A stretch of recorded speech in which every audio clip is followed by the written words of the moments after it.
One of the biggest skepticisms that people kind of hold on to when they're sort of hesitating about direct sharing is this idea that, okay, how in the world can I trust that somebody out there is going to send me a check, or a group of, there's 100 people assigned to me to send me checks for $400 because I have a $40,000 medical need. How am I going to, how can I be assured that all those people are going to send their checks? What is this? Just like, trust me, I'm sending a check. I totally get that. It makes sense. So without accountability, this whole direct sharing concept kind of breaks down. So one of the major things that Samaritan Ministries does, besides processing medical bills and making sure that they get published in front of the right number of people, and so on and so forth, is we hold the membership accountable to sending their monthly shares. We don't have any way to force somebody to send their monthly share, obviously, but you have to send your monthly share or you risk being inactivated. So let's say you had that checklist that had 10 names on it that were sending you checks. One of them doesn't show up by the end of the month. So you've got 9 of the checks in, but one's not there. You're like, where's my check?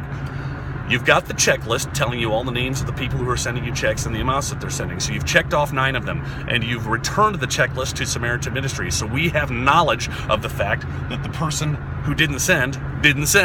So we fire out a late letter to that person and say, hey, you need to send your monthly share within a couple of weeks, or you're going to risk being inactivated. And we feel like this is a pretty fair practice because you can't just have people out there waiting for checks that are never going to come or that take a really long time to come. So the person has to respond to that late letter, or else they get inactivated.